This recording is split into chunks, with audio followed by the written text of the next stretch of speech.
Bonjour à tous. Aujourd'hui, trouver un emploi et surtout le job qui nous correspond, c'est plus un long fleuve tranquille. On me dirait qu'il n'y a rien de nouveau, certes, mais c'est d'autant plus vrai aujourd'hui.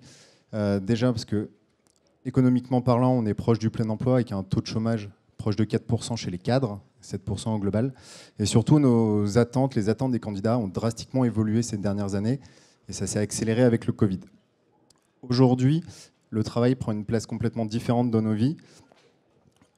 Nos attentes et les attentes des candidats sont multiples et surtout elles sont propres à chacun d'entre nous, que ce soit sur un équilibre vie pro, vie perso, la volonté d'être en télétravail ou le fait de travailler sur des missions à impact sociétal ou environnemental. Si on se projette un peu sur quelques chiffres, en moyenne, un cadre verra 5 postes différents avant ses 35 ans. Il passera 3 mois en moyenne à chercher son emploi. C'est donc crucial aujourd'hui d'accompagner les candidats au mieux pour qu'ils trouvent justement le job qui leur correspond dans l'entreprise qui leur correspond le mieux. Et pour ça, ça va s'articuler autour de 3 piliers: l'efficacité de la recherche, la qualité des offres et le support émotionnel qu'on peut leur apporter. Donc, l'objectif aujourd'hui, c'est justement de vous présenter comment Welcome to the Jungle a traité ces sujets et comment on continue de les traiter pour demain.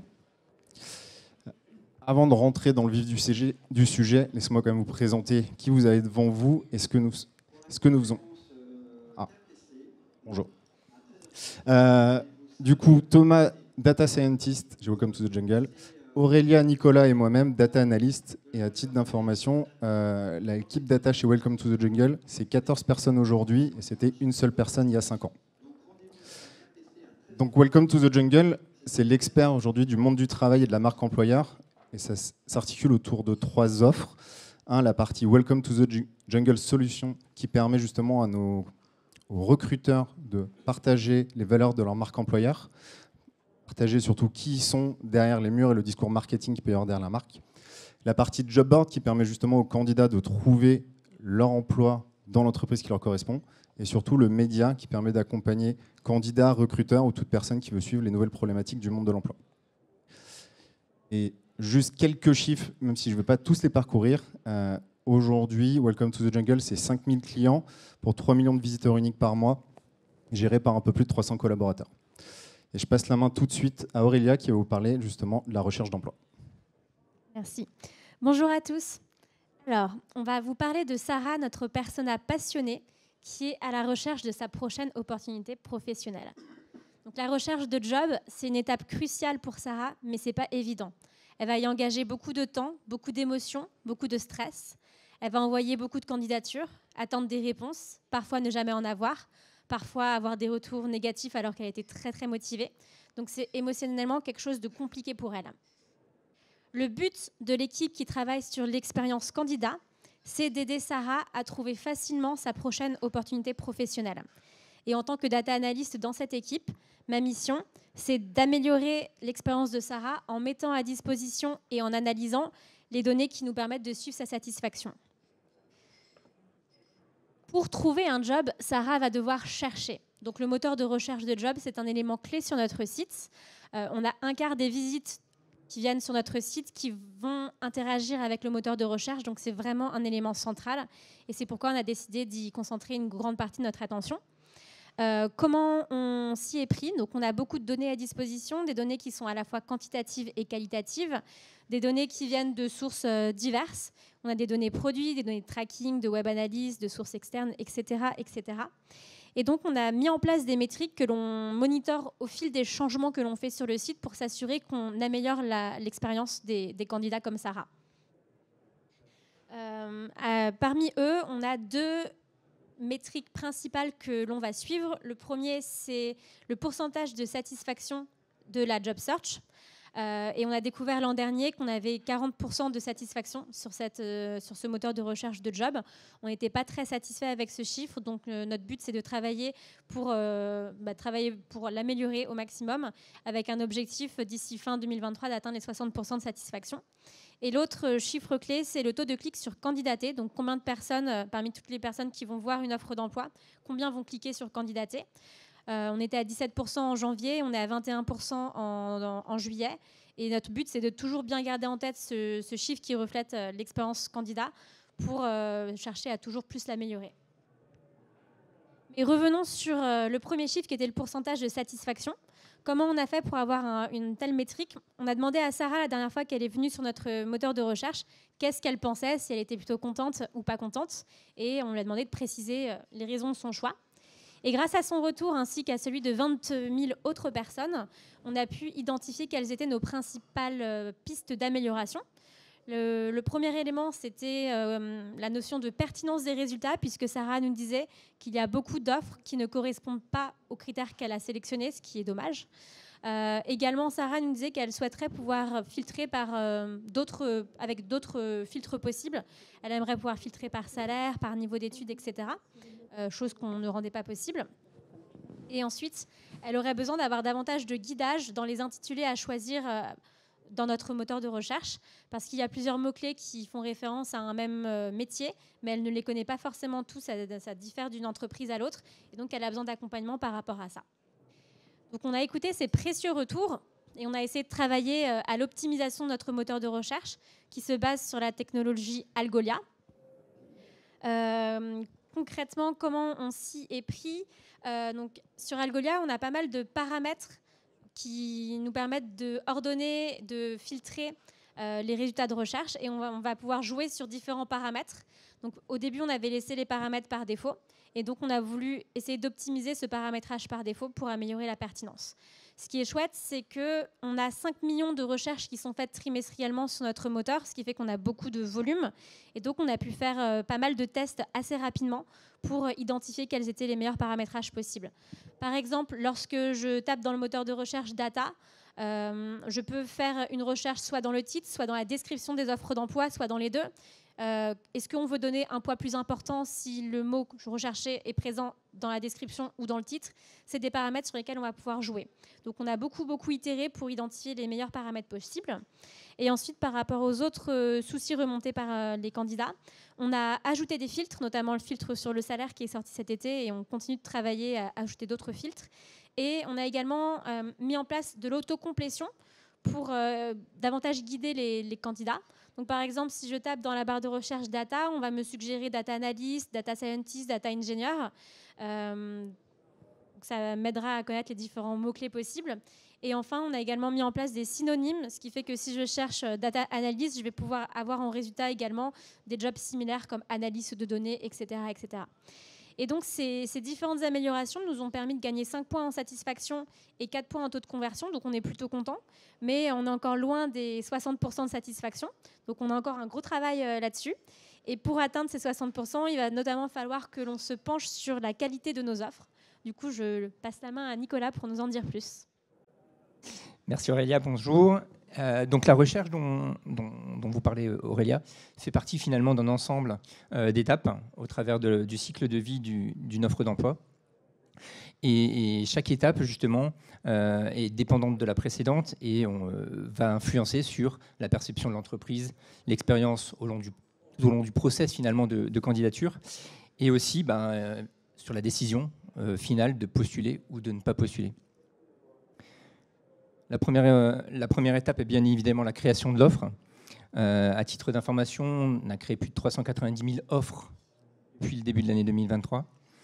Et afin de rendre un petit peu l'exemple le plus concret, on va utiliser une offre simplifiée de recherche de poste de data analyst en stage avec possibilité de télétravail. Chez nous, chez Welcome, on a 2 façons de créer une offre. La première façon, assez classique, sur notre plateforme, on crée l'offre, on la publie. Comme on voit dans l'exemple, on a notre propre référentiel, notre propre structure, donc entre la création et la publication, tout est 100% identique. On est dans une situation idéale. La seconde solution pour créer une offre, c'est via des outils externes qu'utiliseraient nos recruteurs. À savoir que c'est quand même 70% des offres qui sont créées sur des outils externes au jour d'aujourd'hui pour les offres Welcome. Et c'est approximativement 50 sources différentes potentielles.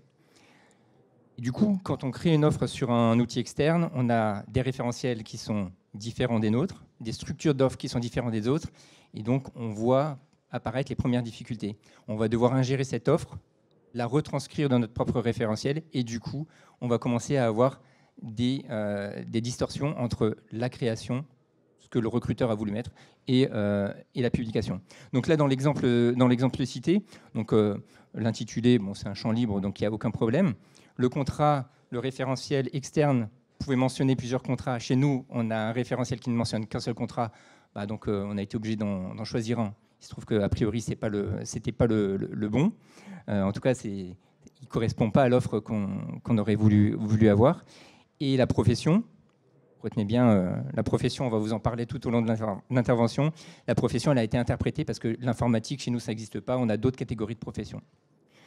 Et enfin, le télétravail, il n'a pas été mentionné parce que, du coup, le champ n'existe pas, en fait, chez nous. Donc, une fois qu'on a fait la création, on va indexer notre offre. Donc ça, c'est un process qui consiste à rendre visible finalement l'offre pour la recherche en lui attribuant des caractéristiques. Les caractéristiques, elles sont de deux natures. Soit ça correspond à ce qu'il y a dans l'offre, soit c'est des caractéristiques invisibles qui vont être enrichies en fait grâce au contenu de l'offre. Et donc c'est invisible pour le candidat, mais ça permet d'affiner la recherche. Donc là, les caractéristiques qui ont été prises. Donc, par rapport au deuxième cas d'usage, c'est ce que je viens de vous dire. On n'a pas le même type de contrat, on n'a pas la même profession et on n'a pas le champ de télétravail qui a été indexé. On arrive sur la partie recherche. Donc, c'est 55 000 recherches par jour sur la plateforme. Et donc là, quand Sarah va faire sa recherche de stage en data analyst, tout va bien se passer. Elle va avoir le poste qu'on vient de poster. Donc, jusque-là, tout va bien, aucun problème. La problématique, c'est que notre deuxième personne, qui s'appelle Gustave, lui, il cherche un poste plutôt dans les télécoms. Et donc, il va aussi tomber sur cette offre, vu que l'offre a été requalifiée dans la profession de télécom. Et pour le coup, lui, il ne va jamais consulter cette offre. Et donc, c'est là où on va commencer à créer de l'insatisfaction au niveau du parcours candidat. On peut avoir une mauvaise perception du marché parce que le candidat, quand il fait des recherches, il a une perception du marché.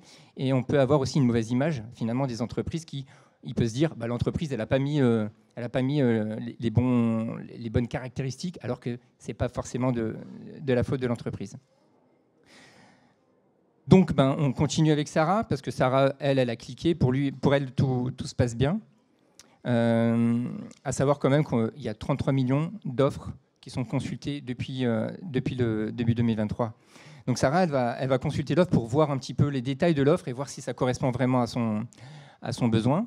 Et donc là, elle va regarder chacune des caractéristiques de l'offre. Normalement, elle va postuler. Mais potentiellement, elle peut ne pas postuler si le télétravail était important pour elle, le champ qui n'a pas été renseigné, et donc elle peut se dire non, moi ça ne me convient pas. Ce qui est dommage parce que l'offre à la base proposait le télétravail, c'est juste que le champ n'a pas été détecté comme il faut.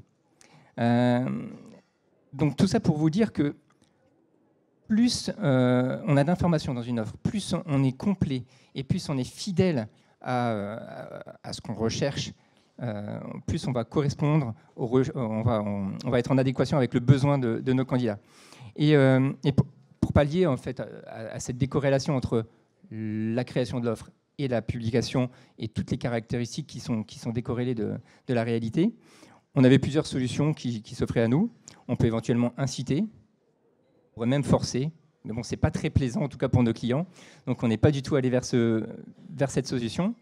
L'autre possibilité, c'était d'extraire finalement ce qu'il nous faut au travers de ce qu'on a déjà et d'essayer en tout cas d'enrichir un certain nombre de choses grâce aux données qu'on a, mais de détecter nous-mêmes toutes ces caractéristiques.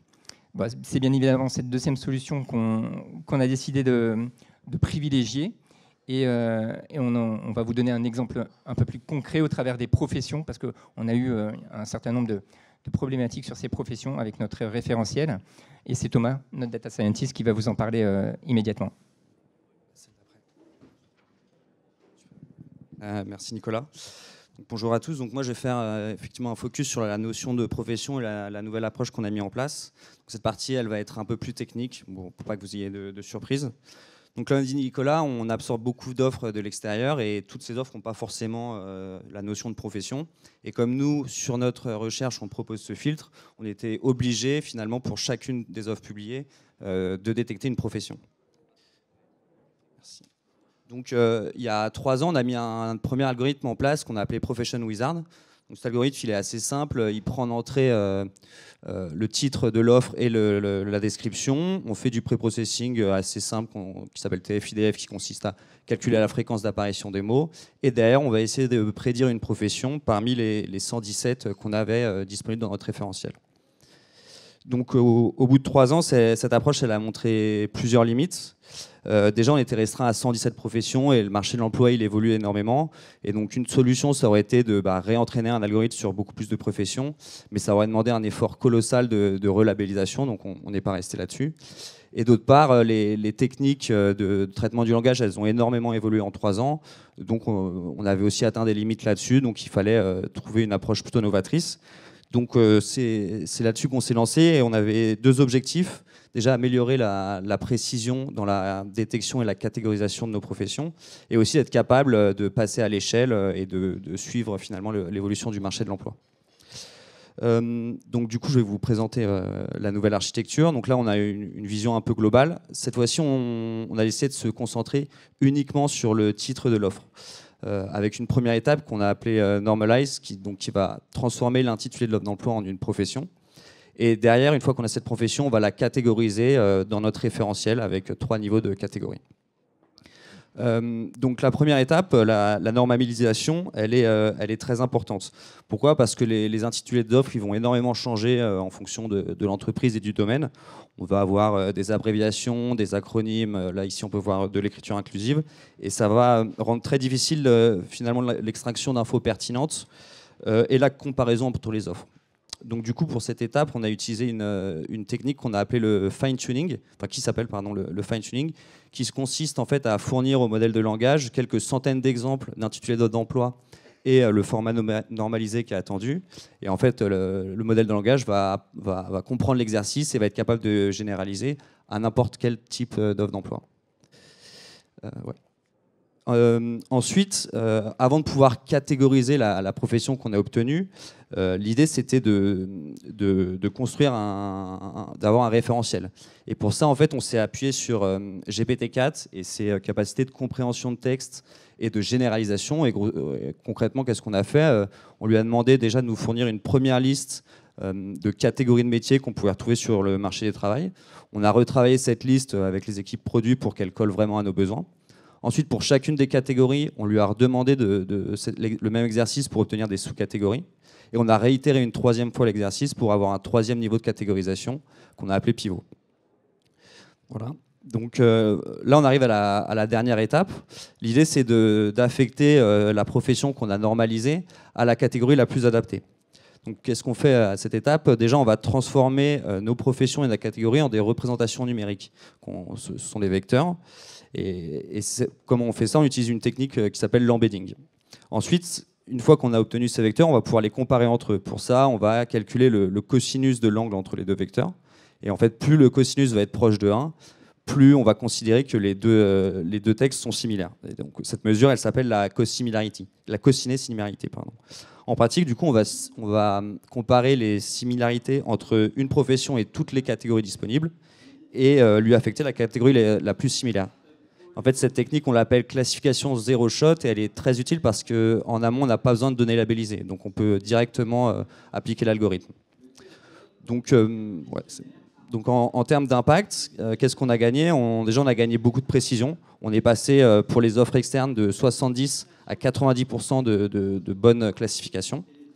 Désormais, on a un référentiel qui est beaucoup plus riche. On a 19 catégories, 163 sous-catégories et 841 pivots, avec 1112 combinaisons possibles, alors qu'avant, on n'en avait que 117.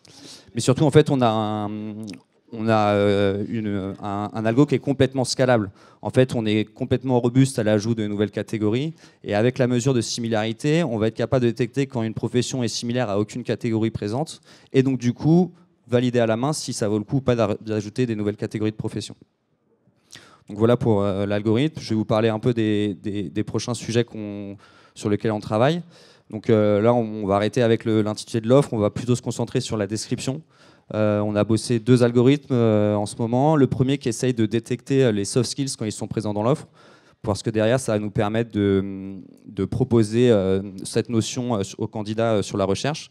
Et également, on utilise encore une fois les algorithmes d'OpenAI pour générer un petit résumé de l'offre en 3 bullet points pour permettre aux candidats d'avoir une petite prévisualisation sur la page des résultats de recherche pour avoir une meilleure idée finalement de ce sur quoi il va cliquer. Voilà, merci de m'avoir écouté et je repasse la main à JN pour la conclusion. Merci beaucoup. Du coup, vous l'aurez compris, pour avoir finalement une expérience de recherche réussie, ça va vraiment dépendre de nombreux facteurs à différentes étapes de tout le process. Chaque étape est cruciale, que ce soit sur le moteur de recherche en tant que tel, que ce soit sur la qualité des offres, et aussi c'est comment la data finalement peut accompagner au mieux l'ensemble des équipes, que ce soit côté produit pour suivre de façon quantitative ou qualitative, la performance, parce que là on vous a montré la partie satisfaction, qui est une maîtrise qu'on ne suivait pas historiquement. On était plutôt on se concentrait justement sur la finalité, qui était le fait de postuler, qui était déjà sur des résultats positifs. On avait voulu vraiment aller vers le candidat pour savoir s'il était satisfait. Et on parle aujourd'hui du nombre d'offres d'emploi qui viennent de l'extérieur, donc de référentiels différents, qui est de 70%. Il y a 3 ans, c'était complètement l'inverse. C'était 70% qui étaient créés dans notre référentiel. Donc vraiment, on doit s'adapter aussi très rapidement à notre marché et à nos clients. Et surtout, ça ne s'arrête pas là sur l'expérience candidat. L'objectif, c'est de continuer à les accompagner, que ce soit sur la phase amont de la recherche, mais aussi pendant qu'ils sont finalement en entretien, et de personnaliser le plus possible l'expérience pour que chacun, justement, vu que nos attentes sont propres à nous, qu'on puisse apporter le bon niveau d'accompagnement. J'espère qu'on a été clair, qu'on ne vous a pas assommé juste après ce déjeuner. Et si vous avez des questions, surtout n'hésitez pas. À 14 heures, salle hygiène, une conférence très attendue, celle sur DataAlliance, un dispositif mis en place par l'hygiène qui permet. S'il n'y a pas de questions, c'était un plaisir. Les établissements publics des établissements privés. Donc rendez-vous à 14 heures, salle hygiène, pour la conférence DataAlliance, animée par Valentine Bruyère.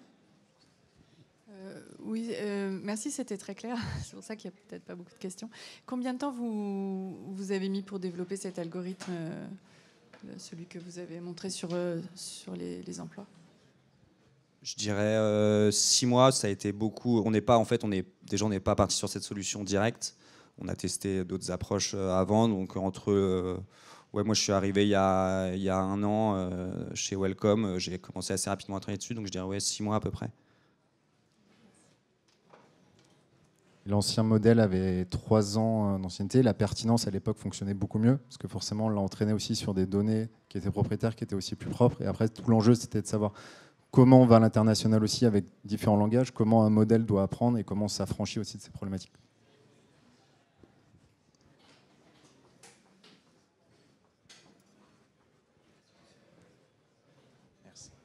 Bonjour et merci beaucoup.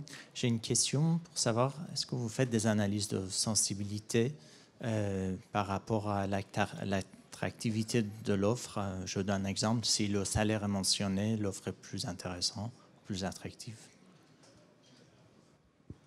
Là-bas, Nicolas peut-être? Ouais. Donc tout à fait, on en fait régulièrement et on a fait une grosse étude il y a pas très longtemps sur l'ensemble des champs, qui sont disponibles dans une offre et quel impact potentiel ils pouvaient avoir. Il faut savoir que c'est multifactoriel, donc la corrélation n'est pas toujours évidente à mettre en avant, mais il y a quand même des champs qui sont assez impactants entre le moment où ils sont présents ou non présents. Il faut aussi savoir qu'il y a des champs qui sont présents dans notre recherche, donc qui sont beaucoup plus importants, qui ont plus de poids, et d'autres champs qui ne sont pas compris dans la recherche. Donc il y a 2 niveaux d'analyse, mais effectivement on a fait une très grosse discovery sur l'ensemble de l'année 2022 pour un petit peu mieux comprendre justement le remplissage des offres et quel impact ça pouvait avoir. Vous le partagez ou pas? À titre d'exemple, la partie télétravail, notamment le chiffre en tête, qui augmente juste le fait qu'ils soient renseignés, et aussi parce que les candidats peuvent rechercher sur ce critère-là, augmenter de 50% la visibilité de l'offre. Après, par exemple, le salaire, qui était une donnée qui était recherchée, qui était déjà disponible sur certaines offres, mais sur lesquelles le candidat ne pouvait pas forcément interagir. Donc là, maintenant, il y a un fil qui va permettre de le suivre. Et donc aujourd'hui, là, c'est encore un peu tôt pour communiquer, mais le but, c'est d'accompagner justement et de partager à nos clients aussi, qui sont recruteurs, de savoir qu'est-ce qui a le plus d'impact dans une offre et comment ils peuvent améliorer leur visibilité. Très bien, merci. Je profite juste de poser une dernière question. À votre avis, on est proche d'un monde où j'envoie mon CV et vous cherchez des postes qui correspondent? C'est une très bonne question. C'est des réflexions qu'on a en ce moment, de justement comment on accompagne nos candidats, et surtout dans un monde de plein emploi où globalement on est en poste aujourd'hui, et du coup on recherche alors qu'on est en poste. Donc ce qui fait qu'on n'a pas le même niveau d'attente et le même rigueur finalement. On en est prêt à finalement à avoir. On n'acceptera pas un poste qui ne correspond pas à l'ensemble de nos besoins. Ce qui fait qu'on a aussi besoin d'accompagner les recruteurs pour pouvoir identifier des candidats qui seraient intéressés par ces offres. Donc là, on est en train justement de réfléchir à la problématique, comment l'adresser, surtout dans des problématiques GDPR, sur quelles données on peut se baser, qui ne soient ni personnelles, ou en tout cas en ayant le consentement directement de nos candidats. Je crois que c'est fini. Merci beaucoup, mais s'il y a d'autres questions, n'hésitez pas pour en discuter à côté ou nous contacter par mail.